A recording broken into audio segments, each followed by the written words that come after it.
Thank you, Tally Olson. I am back, and you are comfortably zoned with me, the Zig Zag Man. I'm in Alameda, California, right across the bay from San Francisco, across the moat from Oakland, in I think the greatest state in the Union. I can argue that with my guest, who's returning for the umpteenth time, and I am so delighted to welcome back Joe Casale. How are you, Joe? Hi, Ralph. It's a pleasure to be back. Okay, the first argument we have, California versus Florida. My mother spent the last 25 years of her life in Florida, and I've been in California all my adult life. I would go back to see her, so I have a small experience in Florida. You're originally from Florida, am I correct? No, I'm originally from Connecticut. Oh, okay. Well, you've been in Florida for a long time. Yeah, 34 years now. Okay. Do you have any regrets about moving other than the weather? No. It was just timing for me, and I did get sick of snow and then business and all of that, so I don't regret that. I don't think it's going to be much of a comparison. I'm a lover of California. It's a great place. It's a great place to be, except for the taxes. That's the only thing Florida has over California, the taxes.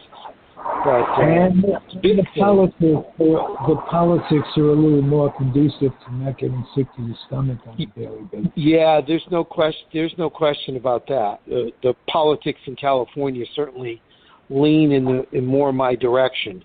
But both are good places to live. But if it was a contest, I'd give California the edge. So we don't have a debate. We could talk baseball. There you go.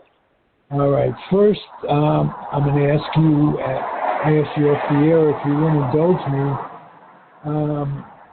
to pay tribute a little bit to the late Arnold Tino, who died earlier this week. He was nice enough to give me some airtime back a few years ago. He was like 93 years old, and he was sharp as can be. And one of the things about my ongoing podcast network is that I get to deal with people who they have the experience combined with they kept their marbles. And for the most part, they kept everything going. And I'm inspired by folks like Arnold Hano and Irv Noren, who gave an interview with me well into his 90s. The late Bob Wolf, the same thing. Because I'm getting there, and we all are. Arnold Hano wrote one of the 10 greatest baseball books of all time. It was called A Day in the Bleachers. And the background is it was the day Willie Mays in 1954 made that terrific catch in center field. And an even more impressive throw was, the catch was great, but the throw to keep the double World Series. And Arnold's book is That Day in the Bleachers, and he talks about it all. He was a terrific writer, and not only gave me an interview, but I featured him in my recently released book, Comfortably Zoned in Nevada of Pine Tar. So I'll plug that for a second. But I wanted to read you the quote, one of the quotes from the book by Arnold. He says, "Baseball has changed a lot. Mainly it's the dollar signs that has changed in baseball. Willie Mays, at the peak of his career, made $140,000 a year. Today, a utility infielder who plays maybe 80 games in a season makes $500,000. So that's kind of screwed up, don't you think? End quote. On it, And it kind of leads us, Joe, into, I think, the root of what's wrong with baseball. And we're not, this isn't a podcast to especially downgrade baseball or not see both sides. But I think if one can say, what's wrong with baseball? Doesn't it all boil down to money and the incredible lack of perspective?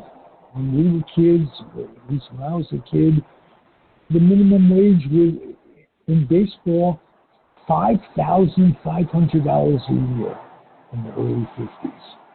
And players worked in the off season and to supplement an income that was admittedly that $5,000 was more than the average guy made, but it wasn't 16 times more than what the average guy makes. Can you comment on that, Joe? Am I off base in saying that the root of all evil in this case could be money? Well, I think every time I have conversations with people about money in sports, I bring back this example. When George Steinbrenner bought the New York Yankees from CBS, the Yankee payroll represented 34% of the Yankees' overall annual revenues. And this is in 1974. Now we fast forward 47 years later, and the Yankee payroll represents 34% of its annual revenues, and the Yankees are estimated to be worth $5.5 billion. So while people fixate on player salaries because player salaries are widely known, the sport, as in all professional sports, has become a treasure trove of money for the people that own them. And so what ends up happening is, money drives decisions in sports. The whole concept of the opener now in baseball is not some analytically driven genius plan to maximize arms, because if you look at it, it's basic math. If you're running 6 pitchers out in the game, what are the odds that every one of those pitchers are going to be on that day? Not strong, as opposed to, say, running 2 or 3 out there. But what it does do is it tamps down starting pitching. If you want to limit the Garrett Coles of the world from getting $324 million contracts, how do you do that? You minimize the importance of starting pitching. If you want to keep arbitration numbers down for starting pitchers, how do you do that? If a guy opens 24 games a year, Ralph, how do you categorize that in arbitration? He doesn't have a role. He's not going to get the wins. So right. You have to concentrate. When you're negotiating, you have to you have to stress whips and other stats, other analytical stats, perhaps, that replace the traditional. In our day, you win 20 games, you're going to make a lot of money. But did you deserve those 20 wins, just like Roger Craig didn't deserve the 20 losses? Right. And so what ends up happening in the whole sport is you're trying to control salaries, and you come up with all of these plans. And so you look at what's happened in the overall game. I mean, I'll be honest. I mean, I'm a baseball junkie. At 11 o'clock last night, because I have to be up at 5 o'clock in the morning, I went to bed. It was in the seventh inning of a World Series game. Because it's just taking too long. Tell everybody your priorities. You get up at 5 o'clock because you have the greatest dog on the face of the earth. Yeah, the little dog has his wake-up call to go out. So, the king... He must be served. You might as well be married, Joe. You might as well be married. So what ends up happening is, you're seeing your pitching changes. And this trickles down throughout organizations, Ralph. Pitchers don't learn how to get out of jams in the minor leagues. They're out after 3 or 4 innings in games.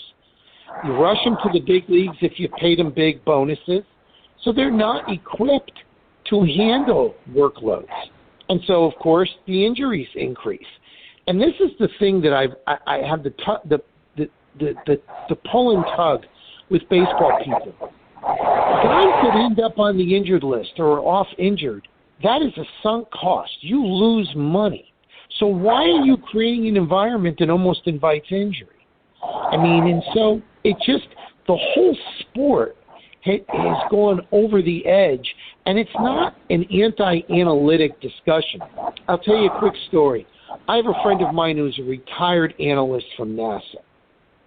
This guy is a genius, and he's also someone that his whole life was studying statistical analysis. And he laughs at the way data is used in sports today because he sees it all as just a one-way area of not trying to get a competitive advantage. Because as he said, the Houston Astros and the Boston Red Sox are considered 2 of the more analytically driven teams in the sport. Why did they need to cheat to get an advantage by hitting garbage cans or making noise and doing this other things to learn people's pitches? I mean, it's all data is being used to try to tamp down salaries, and it's not being used correctly. So it's kind of like the old theory of garbage in, garbage out. You can develop and create and gather all the data you want, but if you don't use it correctly, it doesn't work. And another data point to this, if you notice, a lot of analytically driven teams, like the Yankees, feel players are interchangeable, that you can play them anywhere. And historically, they become poor defensive teams because you have a third baseman playing shortstop, you have a second baseman playing first base. You're playing everybody out of position because you believe that you can just plug and play, and that's not the way the sport is. So and it's not only taking that, your data, but the shifts create a lack of defense because you got a third baseman playing right field, or short right field, or whatever it is. His skill level may be in picking up the ball cleanly and getting it over to first base in a manner that beats the runner. What's Correct. his skill level as a right fielder? Is he a good out? He's now an outfielder. His arm doesn't come into play at third baseman. So the skills that we're watching are diminished play to play. We don't get to see the clean double play anymore because players are out of position. And that diminishes what the fan sees. And as I see it, the main goal of baseball should be to making the fans see the most incredible circus going, whatever it is. We don't have Willie Mays anymore. Let's put somebody else in a position of getting the stardom. What happens is I'm ranting, but I'm so mad as an old guy. I'm so mad at what we see and how long it takes. Give me a break. 4 hours to watch a baseball game? No wonder you can't, if you have to be up early or when you're a kid or whatever. it's just screwed up, and it pisses me off, to be honest with you. Well, there's no question, because the frustrating thing is there have never been better athletes playing baseball than there are today, but their athleticism is not showcased because of the way the game is being run, and it's a huge problem. Very well said. That is exactly what I was looking for. That's why you don't have crossover stars. And that's why you don't have crossover stars. That's why you don't have players that are, along with the fact that baseball, unlike the other three sports, don't market their players, because again, it all draws back to labor. It all draws back to to salaries. It all draws back to labor battles. They don't market their stars the way other sports market them. And so you don't get a chance to see just how great these guys are. I mean, people don't realize how hard it is to hit a 98-mile-an-hour fastball, 94-mile-an-hour slider. I mean, guys are throwing 90-mile-an-hour changeups. I always tell people, you go to the batting cage and put the machine on 70 miles an hour and try to hit it, and you think it's the fastest the ball's ever been thrown. Then you put it at 80 miles an hour, and you go, oh, my God, this is insane. And that's still almost 20 miles an hour less than what average major league players are swinging at now. We're not getting a chance to really see greatness because it's being tamped down. And because the leadership in the sport, look, the commissioner's a labor lawyer. He views the game through the same prism as management does. So his entire mindset is keeping the numbers down and keeping the game profitable for owners. But it's not an entertaining product right now. Sports are entertainment. And you're not being entertained. And that is the reason why people aren't watching. I saw a number the other day that blew me away, Ralph.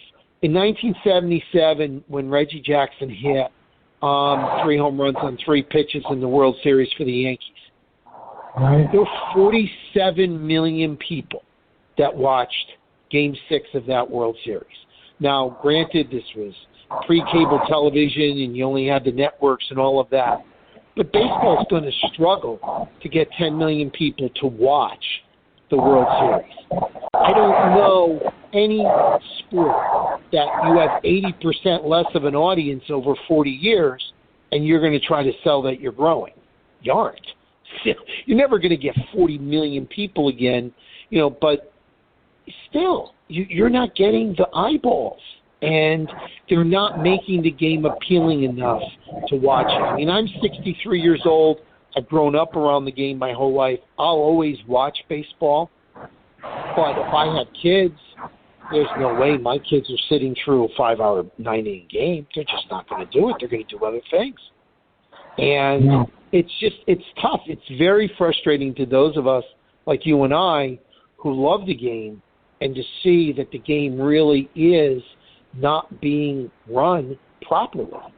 And the proof is in the pudding.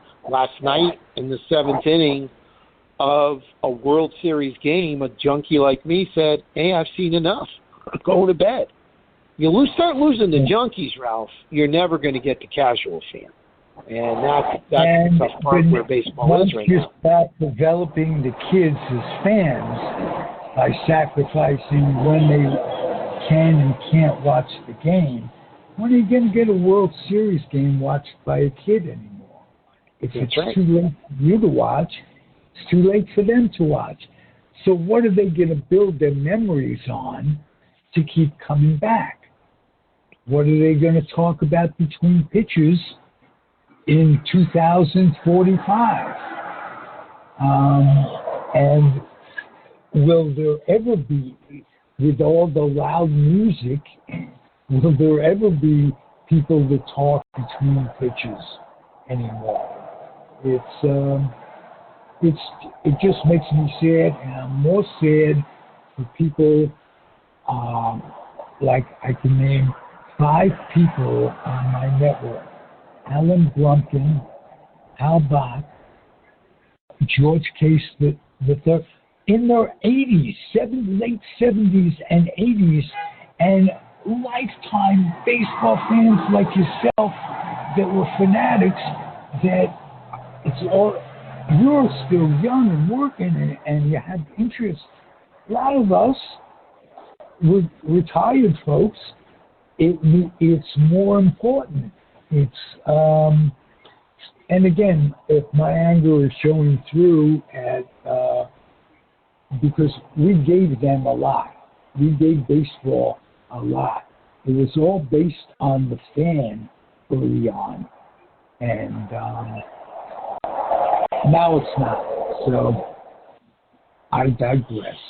Sorry for no, it's really a crossroads situation, and the frustrating part is you don't feel like your voice is being heard. I wrote the other day talking about the New York Yankees off season and listening to Brian Cashman's press conference when they announced that Aaron Boone was coming back.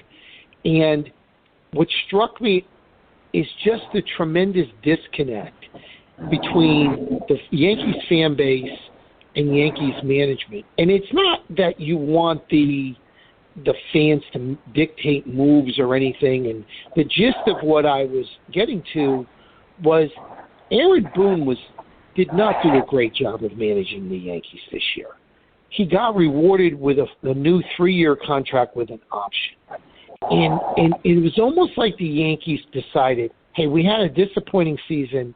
A lot of things went wrong, but it's not the manager's fault. So we axed coaches. We decided it's the player's fault, but the owner has shown no inclination to go above the tax line. So I don't know how you improve a team by adding more talent if the owner doesn't want to spend any more money. It's hard to believe that you're going to blame coaches for what really were managerial breakdowns. But take all that aside, opening day 2022, whether you agree with it or not, Aaron Boone is going to get booed because he's not popular with the fan base. And the Yankees are not prepared for that at all. And instead of having a conversation to the fan base, it was almost like Brian Cashman saying, hey, I'm the smartest guy in the room. I'm going to double down on this, and you guys will just have to accept it. And my thought process about that is fans don't have to accept it. Fans can move on. And the Yankees didn't draw the way they usually do this year anyway. And so there is a way of finessing it. There is a way of making fans feel inclusive without having them dictate your decisions. And yet, and I see that disconnect. And it's never been wider with the Yankees as it is right now with their fan base. Because the fans don't believe Hal Steinbrenner's going to spend money. And because he's so committed to the tax line, Boone is not a popular manager. Cashman's moves are rightly being criticized. I mean, they brought Joey Gallo in here, and you didn't have to see 20 at-bats to see that there's no way he can play in New York. So what are you going to have? You're going to have the guy bat third in your lineup, hit 160, strike out 60% of his at-bats? And the answer is, hey, you guys just don't understand the analytics. He's really a very good player. I mean, come on. You can't do that. And they charge top-end dollars for your when tickets. They rehired Fans today have Boone, too many other options. They're when going they to move on to other Boone, things. my first thought was, good. You get some continuity. You get a manager who is going to be there 3 years from now. Can you tell me what that means in the clubhouse? Or is it just not a matter of having a traditional clubhouse anymore? Is it just all for one, or one for one, and none for all? Well, I think the players are certainly comfortable with Aaron Boone. But then the question is, the Yankees have had declining seasons in each of Boone's 4 years. Should you be satisfied with that? I mean, the last 2 years. He won over 100 games. The first 2 years. The first 2 years. Last year, if not for the expanded playoffs, the Yankees would not have made the playoffs. And this year, they made the playoffs for one day and played a non-competitive game against the Red Sox. So the last 4 years, each year has been declining. And if you watch each game, what are the biggest complaints people have about the Yankees? Worst base running team in baseball, poor defensively. Those are Catcher can't throw out his grandmother. Right. Those are issues involving the manager and coaching staff. So you're going to whack the coaches and blame it on them. And then the narrative that came out of New York is they didn't renew the contract of Aaron Boone's best friend, who's the third base coach, Phil Nevin, and basically trying to lay it all on Nevin and say, well, Nevin is the bad cop, Boone is the good cop. Nevin had Boone's ear, and we didn't really like what he was telling Boone. And I'm saying to myself, gee whiz, these are grown men. So you just rewarded a guy who can't make decisions with a new 3 or 4 year deal, and you're wondering why the fan base is upset. I mean, it just doesn't work that way. I mean, I have a hard time believing that Dusty Baker and is a guy that can't make decisions. Dusty Baker seems to be able to make decisions. You're telling me that Aaron Boone can't? So why are we giving him a 4 year contract? So the whole thing is a disconnect. But it represents what today's baseball is, Ralph. General managers want to have input in the daily lineup. Analytics departments have input in the daily lineup. It's not like it was where the manager makes the lineup, the manager makes the decisions. The pitching decisions that are made are scripted before the game. And so, they already know when they're going to the bullpen and when they're going to pull a guy and all of that stuff. The game is run completely different. My contention is different is okay if different improves your product, it improves your team. But I contend that these teams aren't being improved. You're sinking millions of dollars into player development and you're not developing talent. So why are all these players hurt all the time? Why can't teams develop pitching? Why can't teams do fundamental things like throw to the right base? Run basic relay plays, run the bases. Why aren't these things being done? And it's not just the Yankees; it's across baseball. You see bad base running plays. We saw bad base running play in a World Series last night. You're seeing this across baseball, and you're not seeing an improvement. But you're being told by the people in baseball, well, the way we gather and utilize data, this is how it's done. But it's not improving your product. Your product is unwatchable. People aren't watching your games. The regional sports networks, which was the financial bell cow of Major League Baseball, they're all going belly up. You know why? Nobody's watching them. So you've got to address these problems. And doubling down on it and saying, hey, you guys are just wrong, okay. But we live in a society today, Ralph, especially as we're beginning to emerge out of a pandemic, that people have other interests and options. And they're going to move on to other interests and options. I used this analogy the other day. It's utilizing all the tools that are at your disposal, especially finance. If you ran a restaurant, and you had the ability to get the best ingredients and the best china, and you instead used the worst ingredients or lesser ingredients and paper plates, and customers decided not to frequent your business, would you change or would you go down with the ship? When you have a team like the New York Yankees whose greatest asset are their finances, and they don't use them, and you have a fan base that's much more educated than a lot of Major League fan bases, what is the incentive for them to spend big money? They have a glaring need at shortstop this year. Now that they've wasted the last 2 years playing a kid at shortstop that everybody saw in Gleyber Torres, who was not a shortstop, he was the second baseman. So 147 games into the season, the Yankees decided he's no longer a shortstop. They moved him back to second base. They played their third baseman as shortstop at the end of the year. This is a team that you want to be trusted to make decisions. So now you got a glaring need at shortstop. You have the greatest free agent class in the history of baseball coming up. Are you going to sign one of those guys? You're going to say, we got kids in Double-A, which means we have kids that we don't have to spend $300 million for that will help us. How are you going to sell that to your fan base? So, these are the things that go on with these decisions, and as I always say, when you try to cut corners financially, you always end up having to spend more money. Remember when the Yankees are going to develop all their starting pitching? And what ended up happening? All these kids flamed out, and they had to spend $324 million on Garrett Cole. So you now are in a position where you may have to spend $300 million on getting a shortstop. Or you're going to try to sell them a fan base. Maybe in 2024, one of the kids in the minors is going to be a shortstop. That's not going to fly. So, I mean, these are the things that happen. I personally think if you mixed in data with baseball sense, that's the nirvana. That's what you're doing. And that there is a place for that in the game. You're seeing some teams that were completely analytically driven starting to take their foot off the gas in that end. The Houston Astros being one because hiring Dusty Baker, who is not driven completely by analytics, showed that the Astros could be flexible. And what happened? They're in their third World Series in the last 5 years. So right.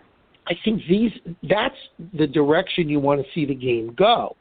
But in order to do that, you're going to have to admit that, hey, maybe we went a little too overboard by sticking everybody with an MIT degree in our baseball department. And right now, there are not a lot of teams ready to admit that.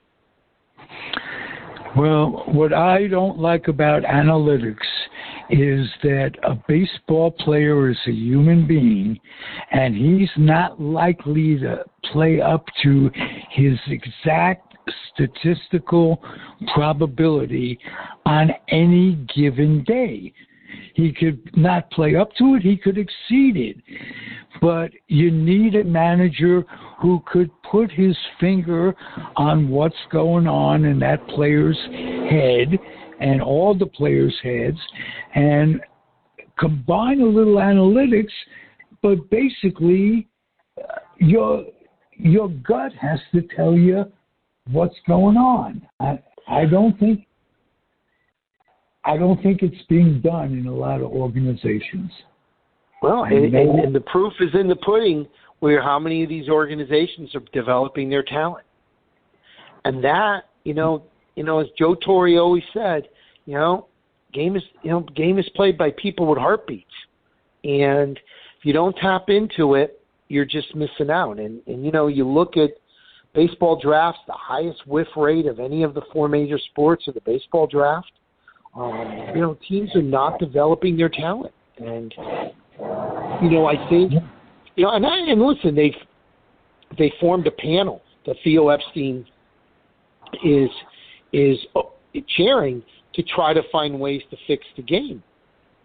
But this isn't about sitting in a boardroom and fixing the game. This is about, you can do this in fairly short order because the problems we've identified, everybody in the sport knows exist.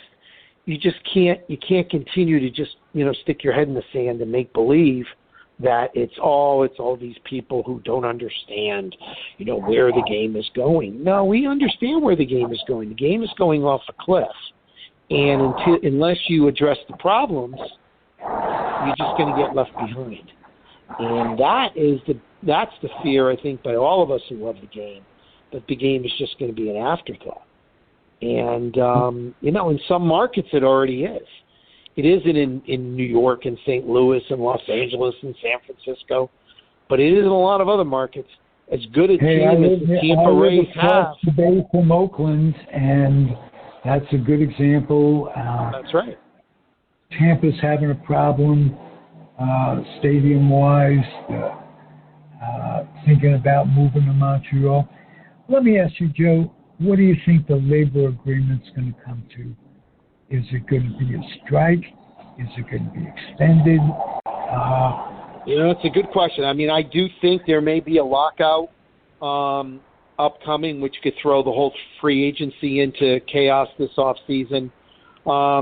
Listen, the players in the last agreement settled for creature comforts, better rooms on the road, different travel schedules, da-da-da-da-da. They took their finger off the pulse of what this is all about, which is money. The players aren't going to do that this time. Revenues in baseball exceeding $11 billion. It's going to be pretty hard for the owners to cry poor mouth. I think the players see certain things. I mean, look, the players that are breaking down physically because the way the game is run today, there are solutions to that. One solution is expand the rosters. Now, expanding the rosters means you have to pay people. I've always felt, listen, there should be 30-man rosters in Major League Baseball, and then you can run out all the pitchers you want. If you're not going to expand the roster, then you're going to have to figure out a way not to have 4-hour games. You know, so there's a lot of stuff going on. What we talked about earlier. The whole idea of trying to tamp down starting pitching. That factors into salaries. So it factors into arbitration. So I do think my gut tells me there's going to be a work stoppage until they can hash out these agreements, because I don't think the parties are anywhere close.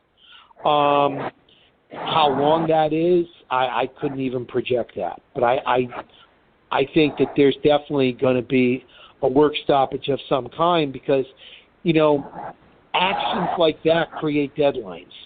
And you create deadlines by withholding services in these kind of high-level labor discussions. And the players, I think, this time really understand that they've got to do a lot more than they did in the last agreement. Not just for, and this is not just about upper-end players, it's about even non-arbitration eligible players. You're seeing certain things now. I mean, baseball moving to provide housing for the minor league players.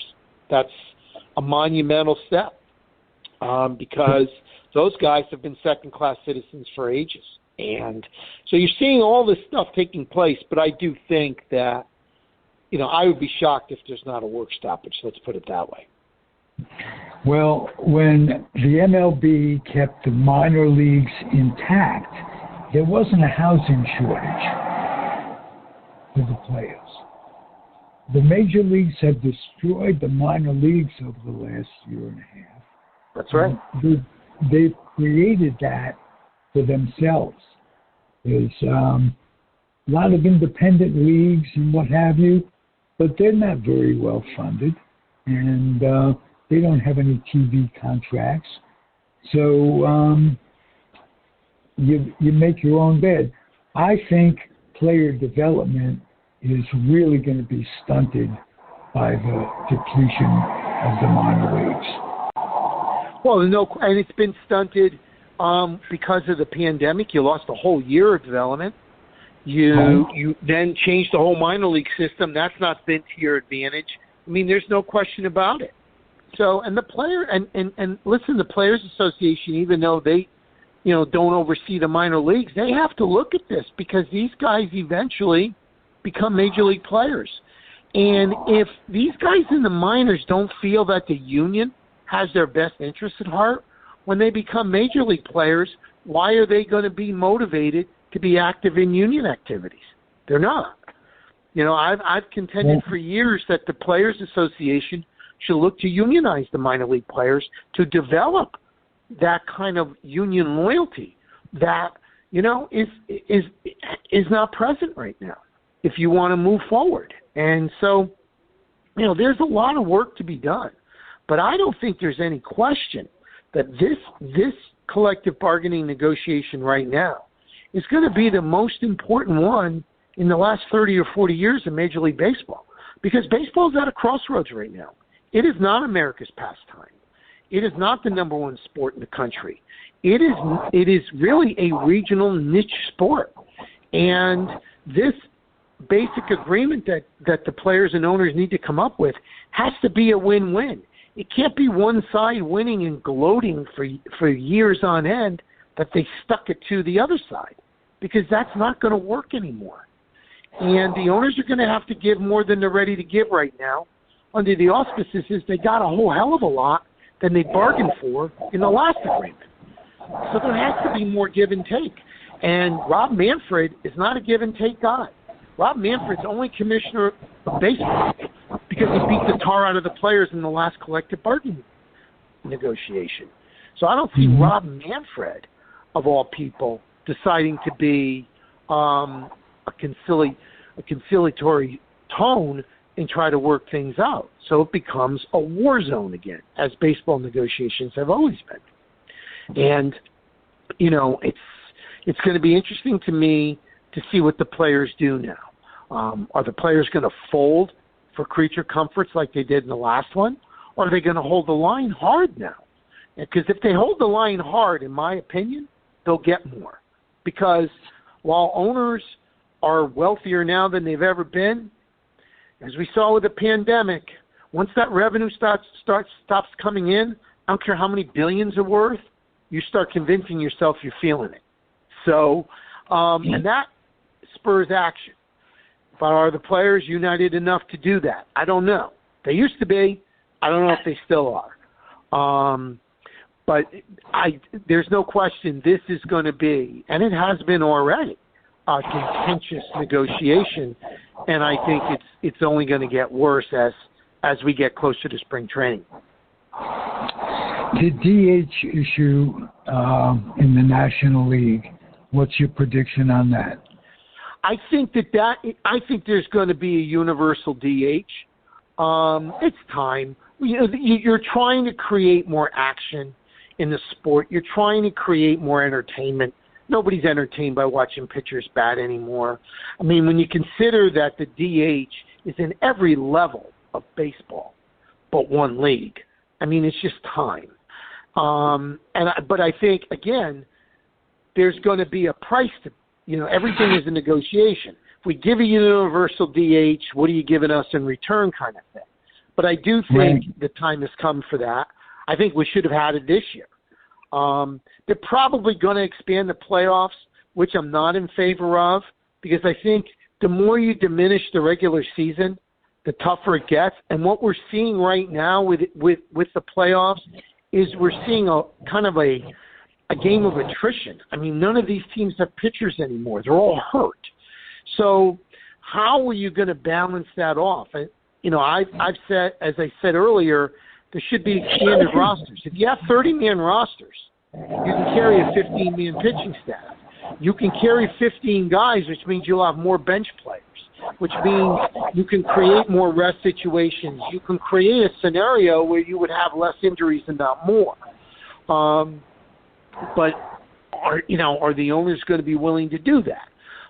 Because that means you're going to have to raise payroll across the board. So that's all the stuff that has to go on. But I really do think when you're looking at teams right now and you're just watching these guys drop, you got to look at your sport. I mean, the NFL does this every year, and they examine their sport and they say, okay, what can we do to add more entertainment value? What can we do to make the game more exciting? What can we do to try to make the game safer? You got to do something. I mean, you're looking at guys throw 35 pitches and they're getting hurt. I mean, what are we doing here? I mean, we've got to look at this stuff. I mean, the Yankees for years used to have half the team on the injured list by Memorial Day. I mean, so it's like, what are we doing? I think one of the problems baseball has, unlike the other major sports, football has what are called OTAs, organized team activities. Everybody trains the same way. Baseball, everybody has different trainers. Everybody does their own thing. And that lack of continuity, I think, leads to a lot of these injuries because guys are training different. Everybody's training differently. And that becomes another flesh point. It all gets down, Ralph, when we cut through it all gets down to trust. Owners don't trust players. Players don't trust owners. This is going on for 50 years. Until that in every form of life, management has an issue. They're paying their workers, whatever they're working in, they're not paying them enough, according to the worker. According to the manager, they're paying them too much. And that's labor negotiation that transcends baseball, transcends sports. So that's not going to be fixed. And I also want to not correct you, but add to what you were saying about the players' unions helping the minor leaguers. That's a dream. All the players' unions want to do is keep their players jobs. They don't want to look towards other people getting their jobs. Well, I agree. And that is a big problem, because what ends up happening is, through the natural progression of sports, as these minor league players become major league players, if you're not helping them along the way, they're less likely to be as active in union matters or care about union matters than the people before them. You know, baseball had been blessed for 2 generations of the players helping the other guys along the way. Marvin Miller drummed that into the players' heads. You know, your job is to pay it forward. Well, guys aren't paying it forward as much. And because of that, you don't have the same allegiances. And you don't have, and the owners sense that in the last collective bargaining negotiation, and it's the reason why they were able to prevail as well as they did, because they learned early on the thing players were most concerned about were the creature comforts. Hey, we want to stay in Ritz-Carltons and Four Seasons on the road. We want suites. We want a different travel schedule. We want more off days. If you're an owner, you say, I'm going to give you all that because I don't have to worry about you asking for more money. So here, you want an extra day of travel so you can stay in the Four Seasons? You got it. And the players walk away saying, hey, we won. Then all of a sudden you start getting into the guts of the agreement and you find out you didn't win. Now you get mad and you say, you know what? It's a 6-year agreement. You got to live with it. So now everybody on the player side is fired up to do more on the financial end. So the owner argument is going to be, hey, fellas, we're coming through a pandemic. We don't have the money. You know, look at our regional sports networks. They're crumbling. You gotta help us out. We all got to work together. But there's no trust between the two parties. So this is how you develop this kind of animosity at the bargaining table, and why getting a deal done becomes much more challenging. And so it's going to be interesting to see what happens. I mean, I haven't had as much contact with the union as I usually do, so I don't know how confident they feel that they can hold up their end if the owners decide to lock the players out, whether they are going to be strong enough to stand together. But, that's what it's going to take if the players want to make a better deal, because it's not going to happen. It's going to be an interesting winter. Let's put it that way. Oh, no question about it. No question. Okay. Come back soon again, Joe. I love having you. And I'm sorry for my rant, but I'm pissed at baseball. What can I tell you? And, I understand. On behalf of fandom, I get more satisfaction out of looking back and reminiscing about the good old days in baseball, and than I do about the present. And that's sad. Because I just don't look. But, had one game, that last Giant Dodger game. I was an old Giant fan growing up, an old New York Giant fan. They wore the same uniforms as back then, and it was a great series. So, yeah, that was a fabulous series. And there haven't been many that I can say that about in the past few years. So also glad we had a season back. 60 games last year was disgraceful. And yeah, no question. Fall pandemic cost this country irreparably. Kids not getting educated. And hey, listen, if you're a parent out there and you're telling people not to wear a mask in school, they should take the kid away from you. If you don't want to wear a mask, if you don't want your kid to wear a mask, hey, that's crazy. This is nuts. These politically, like I say, science and politics just don't mix. So, what can I say? Joe, thank you for being here. Ralph, my pleasure always. It's good being with you. Okay, my friend. We will be back another time. And that's the Comfortably Zone Radio Network. The guest was Joe Casale, always entertaining and always informative. Both. It's a good combination, Joe. Thank you again. Thank you for listening. All right. Thank you for listening, everybody. We will be back at you soon. Adios and happy trails.